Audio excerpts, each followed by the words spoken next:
And South Carolina Senator Tim Scott. Senator, a pleasure to see you. Thank you so much for being here. Let's start with the immigration bill, if we can. And I just want to play a little soundbite. I'm sure you've heard it. This is President Biden essentially with his pitch about the border bill before it failed yesterday afternoon. Roll tape.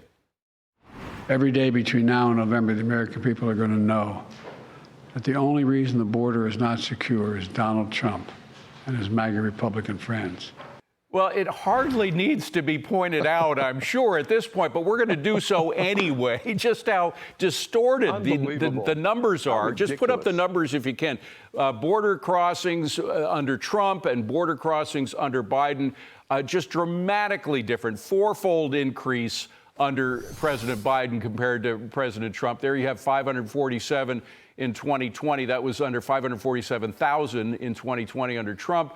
3,260,000 in 2023 under Biden. It's clear that Trump did close the border to a large extent, and it is just as clear that Biden opened up the border, all without any bills, all under executive orders, right? Well, David, you hit the nail on the head. Bottom line is, since October, we've seen more than 1 million people cross our border illegally, 85% at least let into our country. Why is that happening? It's not because the president cannot act. You've just stated it so clearly. Under President Trump, we had a closed, secure border by and large. Under Joe Biden, he wants an open, porous southern border because they want more voters. They're not trying to secure our southern border. They're not trying to protect the American people. They are simply letting the greatest invasion in American history. By the time we get to the election, 10 million illegal immigrants crossing our southern border for one reason. It's what they want. Any decision they make between now and the election is political posturing.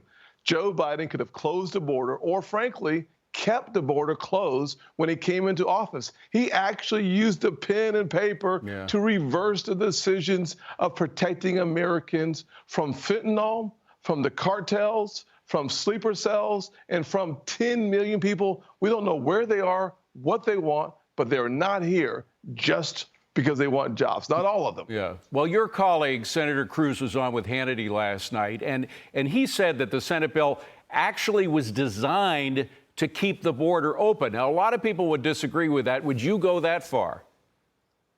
I would simply say this, that without question, when you read the legislation, the one thing that is clear, it allows for up to 5,000 people a day with a 7-day rolling number. That's 35,000 a week, 1.8 million a year. We should not pass legislation that allows nearly 1.8 million people into the country illegally. We should not pass legislation that allows for catch and release to be codified as the law of our country. And we certainly should not allow people into the country and give them work permits when it will only stifle opportunities for Americans who are today working paycheck to paycheck. Work permits and also a lot of money for NGOs and sanctuary cities, which of course act as a draw for a lot of the migrants who come in here. But some people who have been sort of behind Donald Trump on the border issue, like the Border Patrol agents themselves, actually were in favor of this bill because they pointed out, as you just did, the bad elements of the bill, and he called Brandon Judd, who's the head of the Union of Border Patrol, called them the poison pill aspects of the bill. He said they could be removed under discussion between the Senate and House. Let me just play a soundbite and get your reaction to it. Roll tape. Many tools in this bill that are good. Now, I understand that there's poison pills as well, but get rid of those poison pills in the amendment process. Like what? Processes. What are the poison pills? So funding for NGOs, funding for sanctuary cities like New York City.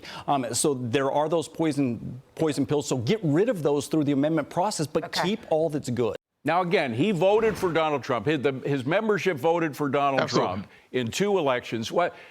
Do you think that it's possible that there might be some deal if you take away those horrific elements of the bill?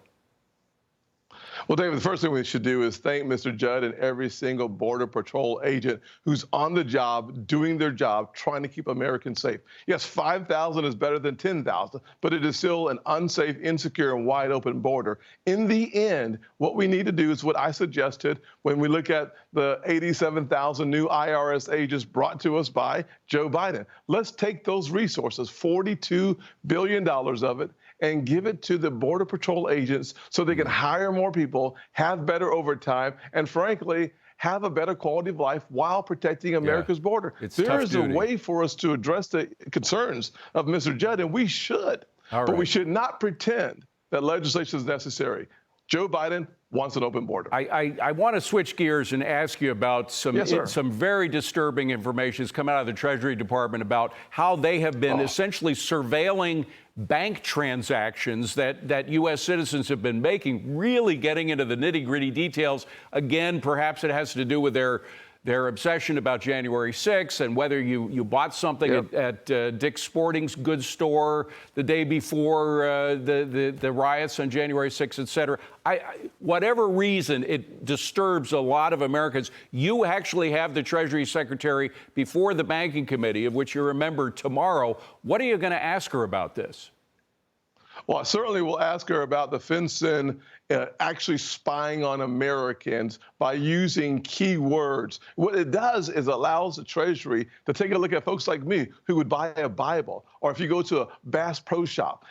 We have seen this before. Under President Obama, we saw the IRS targeting religious groups, Jewish groups, as well as conservative groups. What we cannot have is the government weaponized in the Department of Treasury, weaponized against conservatives philosophically or religious organizations. That is just dead wrong. And so I will do my best to hold Secretary Yellen accountable for what she oversees, which includes the FinCEN, where these activities are happening. By the way, don't forget the traditional Catholics. They're on the bad list as well. Traditional Catholic.